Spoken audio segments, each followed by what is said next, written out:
ბაბუა მოკლეს, კიდევ ლაშა უშხვანის, დაკრძალვის დროსაც ეტყობოდა ის ფეხსაცმლის კვალი. იარაღის მუქარით წაგვართვეს ყველაფერი. ქალების კივილი და მამების ფანჯრებზე აფარებული ზურგები მახსოვს.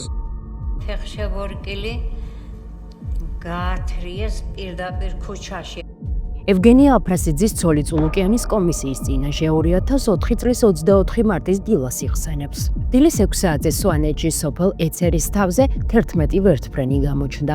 მთავარი სამიზნე ევგენი და მისი სამი შვილი, ომეხი, გოჩა და შმაგი აფრასიძეები იყვნენ, რომლებიც წლების განმავლობაში კრიმინალურ დაჯგუფებად იქცნენ და რეგიონს ატერორებდნენ. ლედია აფრასიძე მაშინ 7 წლის იყო. სპეცოპერაცია, ორმხრივი სროლა და ოჯახის წევრების დახოცვა ლედის მსგავსად კიდე სამ ბავშვმა საკუთარი თვალით ნახა. სვანეთში მცხოვრები აფრასიძეების ბევრს ეშინოდა. მათი ლიკვიდაცია კი ვარდების რევოლუციიდან 4 თვეში მიხეილ სააკაშვილის ბრძანებით მოხდა. სპეცოპერაციას, რომელშიც 1000-მდე სპეცრაზმელი სხვადასხვა დანაყოფიდან მონაწილეობდა, ბავშვებთან ერთად ქალებიც შეესწრნენ. მე მინდა დავადასტურო, მე გავეცი ბრძანება მესტიას დაპატრონებული ბანდიტების განადგურების და ერთი წამით ამას არ უნანობ. ეს იყო ბანდა იქ აფრასიძეების, რომელიც აკონტროლებდა თელ სვანეთს, რომელიც გამაგრებული იყო ჯერ კიდევ საბჭოთა დროიდან მაღალ კოშკში. ადგილზე პროცესს კურირებდა გია ბარამიძე, ვანო მერაბიშვილი, ზურა ადეიშვილი და ირაკლი ოქროვაშვილი. ჩვენ მივიღეთ გამოძიება კრიმინალურ სამყაროსგან და წარსულ ჩაობართ ის დრო, როდესაც ხელისუფლება თანამშრომლობდა კრიმინალებთან და სწორედ ამიტომ იყო რომ ასე გადახვედა კრიმინალურ სამყარო.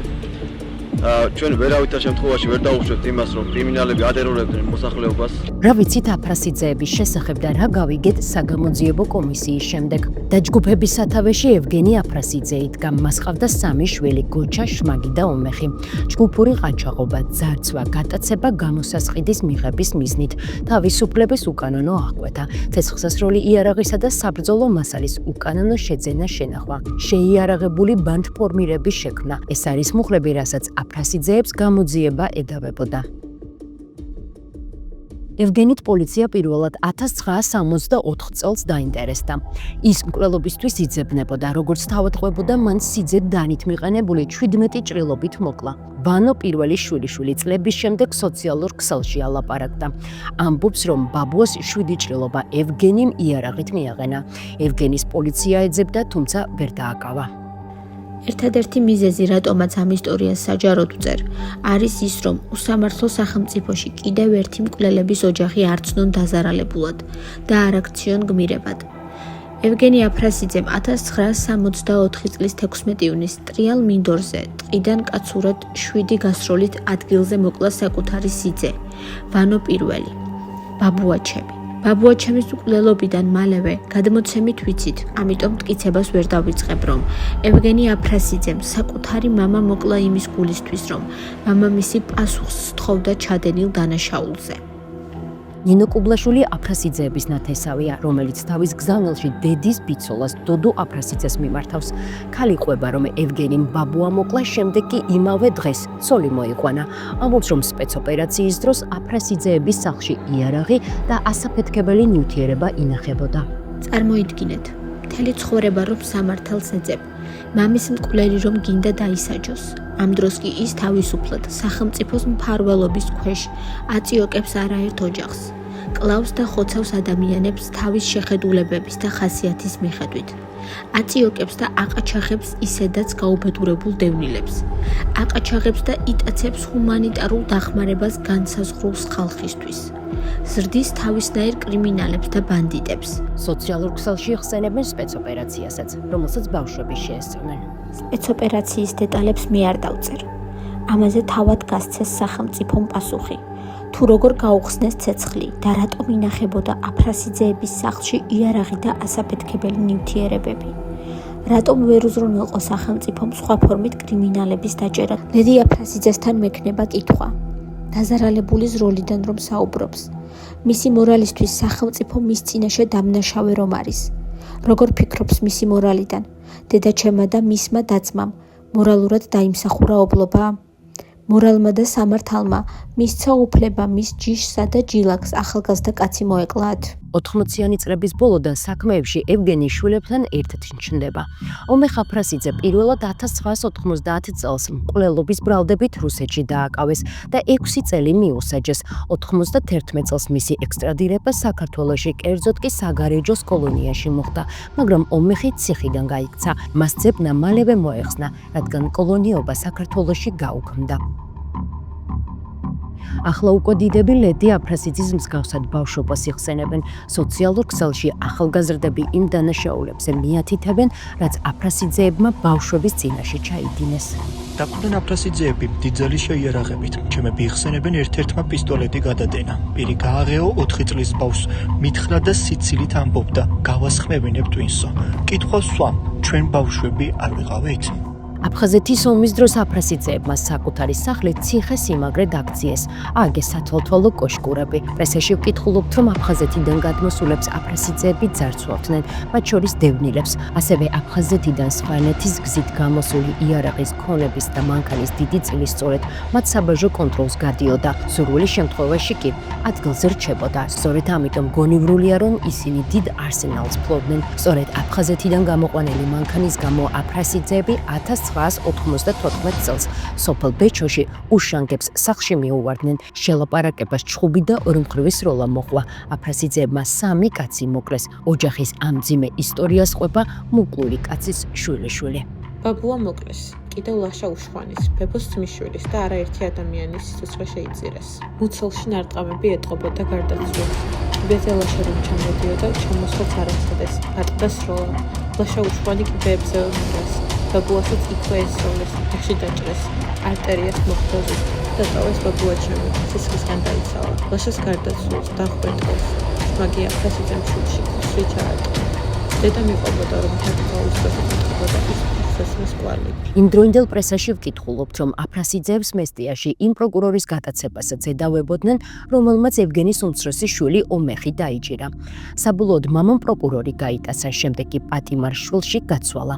ბექა დადეშქელიანი სოციალურ ქსელში წერს, რომ აფრასიძეებმა აფხაზეთის ომის მონაწილე პოლიციელი ბიძა მოუკლეს. ბიძა ჩემი ბადრი დადეშქელიანი აფრასიძეების ტერორისტულმა დაჯგუფებამ 29 წლის ასაკში 1995 წლის 25 ოქტომბერს მოგვიკლა. ნებისმიერ ნორმალურ სახელმწიფოში მათ ტერორიზმის კვალიფიკაციით მოიხსენიებდნენ. 1995 წლის 25 ოქტომბრის დილას სამსახურეობრივი მოვალეობის შესრულებისას შინაგან საქმეთა სამინისტრო გადაადგილდებოდა მესტიის მუნიციპალიტეტში, სადაც ეცრის ტერიტორიაზე მას ცეცხლი გაუხსნეს. მათ შორის ყუმბარა ესწროლეს, ზურგში მოხვდა ტყუია. შემაღლებულ ადგილას დისლოცირებულმა ტერორისტმა აფრასიძეებმა არავის მისცეს უფლება გადაერჩინათ ბიძაჩემი. სოციალურ ქსელში მკვლელობების სერია არ კლდება. წერენ, რომ აფრასიძეებმა კაცი ცოლის თვალწინ მოკლა. სვანეთში აფრასიძეებზე გადამტარებული კიდევ ერთი გვარი ბიბლიანებისა იყო. ევგენი შელაპარაკების შემდეგ 3 შვილის მამა, ჯიუდონ ბიბლიანი, მისი ცოლის თვალწინ მოკლა. როგორც სვანები ამბობენ, ამ მკვლელობამ სახელი გაუტეხა ევგენის, რადგანაც ბიბლიანი სამაგალითოდ წესიერი ადამიანი იყო. ამავე დროს გაზარდა შიში უბრალო მოსახლეობაში. კიდევ ერთხელ დადასტურდა, რომ აფრასიძეებს ადამიანის მოკლა არაფრად უხდათ. ძიმე დანაშაულებზე საუბრობს სოფო ფალიანიც, იხსენებს ორსული დედის ისტორიას, რომელიც ტრანსპორტის სხვა მგზავრებთან ერთად აფრასიძეებმა დააყაჩაღეს. მისივე თქმით, მამა და შვილები ყაჩაღობის გარდა აწამებდნენ, აუპატიურებდნენ და კლავდნენ ადამიანებს. ამის შემოქმედი ადამიანების ანგელოზებად წარმოჩენის მცდელობა არის მოქმედი ხელისუფლების მხრიდან წინა ხელისუფლების დანაშაულებების წინ წამოწევა, საკუთარი დანაშაულებებიდან ყურადღების გადასატანად. ნამდვილად შეიძლება ვიდაოთ იმ გზების მართებულობაზე, რომლის გამოყენებითაც ეს ბოროტება ჩამოსცილდა სვანეთს. მაგრამ განცხადება, რომ წინა ხელისუფლების მიზანი იყო აფრასიძეების შეერაცხა დამნაშავეებად, რას ნიშნავს? არ იყვნენ დამნაშავეები, არ იყვნენ მკვლელები, თუ მკვლელები დამნაშავეები არ არიან. იმ სამართალს რა ვუთხარი, ანწუხელიძის გმირობასა და აფრასიძეების ბანდის დამნაშავეობას რომ აყენებს კითხვის ნიშნის ქვეშ. მაშინდელი გამოძიების ცნობით გამოსასყიდის მიღების მიზნით მათ გაიტაცეს გაეროს თანამშრომელი. აფრასიძეები უგულველყოფდნენ საერთაშორისო კანონებსაც. მათ გაიტაცეს ჰუმანიტარული დახმარებით დატვირთული მანქანაც, მიითვისეს ინგლისელი ქალის პირადი ავტომობილიც. პრესა წერს, რომ მათ გაიტაცეს ბიზნესმენი ფილფანი, 14 წლის მოზარდი გვიჩიანი და სხვა პირები. საჯაროდ გავრცელებულ ინფორმაციაში ვკითხულობთ, რომ აფრასიძეები სვანეთის გზაზე აყაჩაღებდნენ მღვდლებსაც და მაღალ იერარქებსაც. ეცერის გადასახველთან მოგვიწვეს ჩასაფრება და დაგვაყაჩაღეს. საპატრიარქოს კუთვნილ უაზში ვიმყოფებოდით. მეუფე დანიელი, მეუფე ნიკოლოზი, იმ დროს მამა პავლე, მეუფე ანდრია და თქვენი მონამორჩილი. იარაღის მუქარით წაგვართვეს ყველაფერი. პატარა ბავშვებით სავსე, ეგრეთ წოდებული იკარუსი დაგვიცხრილეს აფრასიძეებმა ეცერის გზაზე. ქალების კივილი და მამების ფანჯრებზე აფარებული ზურგები მახსოვს. ყველაფერი წაგვართვეს. ბოლოს საბურავებით დაგვხრიტეს და წავიდნენ. ჟურნალისტი ლაშა ბერულავა, რომელიც აფრასიძეების ოჯახშიც ნამყოფია, წერს, რომ ომეხ და გოჩა აფრასიძეები მამისგან განსხვავებით ბოჰემური ცხოვრებით ცხოვრობდნენ. სტატიის მიხედვით, ომეხ აფრასიძეს გადასცეს კალაძისგან აღებული $200,000 ნაწილი, რათა გატაცებული ლევან კალაძის ადგილსამყოფელი დაედგინათ. არსებობდა ვერსია, რომ კალაძეს აფრასიძეებთან მალობდნენ, მაგრამ ეს ინფორმაცია არ დადასტურდა. გამათავისუფლოთ მდგომარეობა. თქვენი შვილი ლევანი. არ დადასტურდა კავშირი არც 14 წლის მარიამ გოგინაშვილთან, რომელიც წყნეთიდან გაიტაცეს. შინაგან საქმეთა სამინისტრომ აფრასიძეების კავშირი კალაძესთან და გოგინაშვილთან 2006 წელს ოფიციალურად უარყო. გამოძიების ინფორმაციით 2004 წლის მარტში აფრასიძეებს სპეცრასმა დანებებისკენ მოუწოდა, მაგრამ მათ ბირთფრეს ცეცხლი გაუხსნეს, იყო ორმხრივი სროლაც, დააკავეს რუსეთის მოქალაქე, რომელსაც აფრასიძეების სახლში იძულებით ამუშავებდნენ. მას რუსული მილიცია ჯერ კიდევ საბჭოთა ეპოქიდან ეძებდა. სპეცოპერაციის დროს მამაშვილი ევგენი და ომეხ აფრასიძეების ლიკვიდირება მოხდა. დაკავებულ გოჩა და შმაგი აფრასიძეებს კი 19 და 17 წლით პატიმრობა მიესაჯათ. მათ რუსთავის მე-16 დაწესებულება 2013 წელს ამნისტიით დატოვეს. ქართულმა ოცნებამ გამოძიება ხელახლა დაიწყო. მიმდინარეობს ინტენსიური გამოძიება, ჩატარდა სხვადასხვა მიმართულებით ბევრი საგამოძიებო მოქმედება, დაიკითხა ძალიან ბევრი ადამიანი. დარწმუნებული ვარ იმაში, რომ ადამიანები, ვინც გადაწყვეტილებებს ღებულობდნენ და თქვა, რამდენად სწორი იყო ან არასწორი იყო აღნიშნული სპეცოპერაცია, ამ ადამიანების პასუხისმგებლობა მე ვფიქრობ, რომ დადგება. აფრასიძეების ადვოკატი ოჯახთან ერთად გამოძიების შედეგებს ჯერ კიდევ 2015 წელს ელოდა. თუმცა 2019 წელსაც პროკურატურის განცხადებაში ვკითხულობთ, რომ საქმე კვლავ ძიებაშია. წლების განმავლობაში თაროზე შემოდებული საქმე, რომლის განსაკუთრებული ინტერესიც ოცნებას არასდროს ჰქონია, თეატრო ლუკიანმა ხელში ჩაიგდო და საგამოძიებო კომისიაზე აფრასიძეების ოჯახის წევრები დაიბარა. მძიმე მოსასმენია სპეცოპერაციის დეტალები, რომელსაც ბავშვები შეესწრნენ, თუმცა კომისიის წევრების კითხვებით მარტივი მისახვედრია პოლიტიკური ინტერესებიც. ფაქტი პოლიტიკურ სპეკულაციად უკვე შეფასდა. კომისიაზე გამოთქმული აზრებით გაურკვეველია, ვის თვლის ქართული ოცნება გმირად. ყაჩაღებს, მკვლელებს, ტერორისტებს, რომლებადაც აფრასიძეები იქნენ, თუ გიორგი ანწუხელიძეს, რომელიც წულუკიანის მტკიცებით არა სამშობლოს სიყვარულს გმირულად, არამედ სააკაშვილის პიარს შეეწირა. ყველა ბავშვი ჭირდება თავისი მშობელის სახლში და არა უაზროდ განწირული ვიღაცის პიარისთვის. ამ შემთხვევაში სააკაშვილს გულისხმობ.